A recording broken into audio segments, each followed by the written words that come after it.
حقیقت میں نور الہی ہے، اور اللہ کہہ رہا ہے مجھے اس چمکتے چہرے کی قسم اور ان کے بکھرے ہوئے زلفوں کی قسم۔ اللہ اللہ۔ میرے پیارے بزرگوں اور دوستوں، عجیب و غریب لوگ ہیں، بولے نبی ہمارے جیسے ہے، نبی ہمارے جیسے ہے۔ میں بولا اگر تو اپنے بابا کا بیٹا ہے، میں تھوڑا کھلی بات کرتا ہوں، فرینک بولنے کی عادت ہے، میں بولا اپنے بابا کا بیٹا ہے، خدا کی قسم ایک اینگل لا کر دے دے، ایک رخ ایسا بتا دے جس میں ہم اور نبی دونوں برابر ہیں، ایک ہی اینگل، 63 سالہ زندگی میں ایک پہلو ایسا لا کر دے دے شب و روز سے، جس میں اقدس سے، اعمال مبارکہ سے، نبی کے کوئی ایک ایسی چیز لا کر دے دے جس سے ہم اور نبی دونوں برابر ہو سکتے ہیں۔ لا سکتا میرے بھائی نے؟ میں پسینہ یا ڈال دیا یا نماز پڑھنا مکروہ ہے، جس جگہ پسینہ، کیونکہ ہمارا پسینہ مکروہ ہے، میں جس دستی سے پسینہ پوچھ لوں یا آپ پوچھ لیں، یہ پسینہ پوچھ لیا گیا، یہ دستی اگر جائی نماز پر ڈال کر نماز پڑھی جائے تو نماز مکروہ فقہ امام اعظم، کیونکہ ہمارا پسینہ مکروہ ہے۔ میں دو مسئلے حل کر رہا ہوں آپ کے، ایک تو مسئلہ بھی سمجھا رہا ہوں، دوسرا اکثر لوگ نماز میں ڈال کے پڑھ لیتے، نہیں معلوم ہے بیچاروں کو، جو کپڑے سے تھوک پوچا جاتا ہے، جو کپڑے سے پسینہ پوچا جاتا ہے، وہ نماز کی جگہ پر ڈال کر پڑھنے سے نماز مکروہ ہوتی ہے۔ کیوں؟ ہمارا پسینہ مکروہ ہے۔ ارے ہم مکروہ پسینے والے ہیں، پھر بھی شکر ہے ہمارا مکروہ ہے۔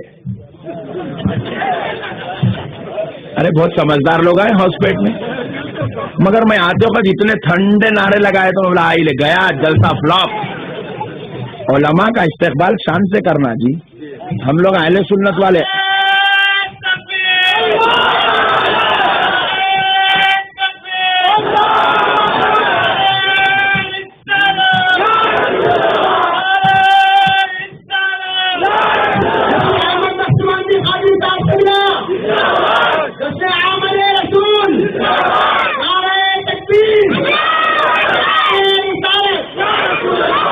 خیر اب بیچ میں ہو رہا، پھر نیکسٹ ٹائم آئے جب دیکھیں گے انشاءاللہ۔ تو پیارے بزرگ اور دوستو، قربان جائیں اپنے آقا صلی اللہ علیہ وآلہ وسلم کی عظمت کے۔ ہمارا پسینہ مکروہ ہے، مگر میرے آقا کی رحمت کے صدقے جائے، میرے آقا صلی اللہ علیہ وسلم نماز ظہر پڑھ کر اپنی پیاری زوجہ حضرت ام سلمہ رضی اللہ تعالیٰ عنہ کے گھر آرام فرما رہے ہیں۔ ایک خاتون دوڑی دوڑی بھاگی بھاگی ہانپتی ہوئی، روتی ہوئی، تڑپتی ہوئی اپنے بچے کو گود میں لے کر حضرت ام سلمہ کے رحمت قدا پر تشریف لاتی ہے اور چیختی ہوئی عرض کرتی ہے یا ام المؤمنین، یا ام المؤمنین۔ حضرت ام سلمہ دوڑی ہوئی دروازے پر آئی، پوچھتی ہے کہ کیوں ایسے چیخ رہی ہو، کیوں ایسی آواز دے رہی ہو، کہیں رسول اللہ کے آرام میں خلل نہ ہو جائے، بات کیا ہے، کیوں پریشان ہو؟ وہ کہتی ہے کہ دیکھو میرے گود میں جو لڑکا ہے یہ میرا لخت جگر نور نظر ہے، یہ میرا بیٹا ہے، اور یہ اتنا پریشان ہے کہ اس کی عدالت نے اس کو موت کے منہ میں ڈال دیا ہے، یہ اتنا بیمار ہے، یہ شدید بیمار ہے، بخار نے اس کو موت کے قریب کر دیا ہے۔ حضرت ام سلمہ سے کہتی ہے آپ رسول اللہ سے کہہ دے وہ میرے بیٹے کے لیے دعا کر دے۔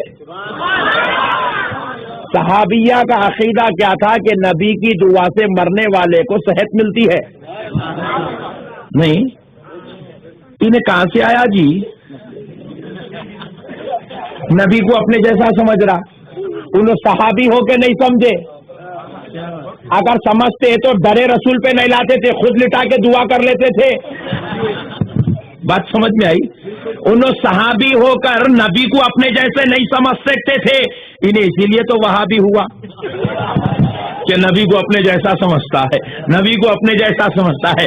ارے نادان غور کر، یہ وہ نبی ہے جن کی امامت کے لیے ابو بکر نے اپنا مصلی چھوڑ دیا ہے، یہ وہ نبی ہے جن کی امامت، جن کی شان و عظمت یہ ہے کہ جن کی امت میں آنے والے مہدی علیہ السلام کے پیچھے پیغمبر حضرت سیدنا عیسیٰ علیہ السلام اقتدا کریں گے۔ قیامت کے قریب جب عیسیٰ علیہ السلام آئیں گے، مہدی علیہ السلام کے پیچھے نماز پڑھیں گے، مہدی علیہ السلام اس امت کی امتی بن کر اس دنیا میں تشریف لائیں گے. میرے پیارے بزرگ اور دوستو، ان کے امت کا، ان کے ساتھ رہنے والے صحابہ کا یہ معاملہ ہے، تو آقا علیہ الصلوۃ والسلام کی عظمت کا معاملہ کیا تھا؟ بہرحال قربان جائیں، حضرت ام سلمہ رضی اللہ تعالیٰ عنہ کہتی ہے ان کا یہ ایمان ہے کہ رسول اللہ دعا کر دے تو ان کے بچے کو صحت ہو جائے، مگر رسول اللہ دعا کرے تو آقا علیہ السلام کو بیدار کرنا پڑے گا، آقا علیہ السلام کو جو ہے آواز دینا ہوگا. حضرت ام سلمہ نے کہا، سوچا کہ میرے آقا بھی آرام کر رہے ہیں، میں نیند میں خلل کیوں دوں؟ حضرت ام سلمہ کیا کرتی ہے؟ پہلے اپنی عقیدت بیان کرنے لگتی ہے، اپنی عقیدت کو آزمانے لگتی ہے، اپنی عقیدت کو پیش کرتی ہے. جھٹ سے ایک تابدان کی طرف جاتی ہے، ایک شیشی نکال کر لاتی ہے، اس شیشی کو اس بچے کے سامنے رکھتی ہے اور اس میں انگلی ڈباتی ہے، ڈبا کر انگلی نکالی اور وہ بچے کے منہ میں رکھ دیتی ہے. وہ بچہ حضرت ام سلمہ کی انگلی کو چوس لیتا ہے. حضرت ام سلمہ دیکھتی ہے کہ جیسے ہی وہ بچے نے آپ کی انگلی مبارکہ، انگشت مبارکہ کو چوسا، ہوتا کیا ہے؟ وہ بچہ ماں کی گود میں جو موت کے منہ میں تھا، بیماری کی شدت میں تھا، وہ صحت مند بھی ہوتا ہے، کھیلنے بھی لگتا ہے. ماں پریشان ہوتی ہے، اے ام سلمہ تم نے یہ کیا شربت پلایا، یہ کون سی دوا پلائی، یہ کیا آب حیات پلایا کہ مرنے والا کھیلنے لگ رہا ہے؟ ام سلمہ کہتی ہے، سن لو قسم رب ذوالجلال کی، میں نے کوئی آب حیات نہیں پلایا ہے، میں نے کوئی شربت نہیں پلایا ہے، میں نے کوئی دوا نہیں پلائی ہے، میں نے تو میرے مصطفیٰ کا پسینہ چٹا دیا.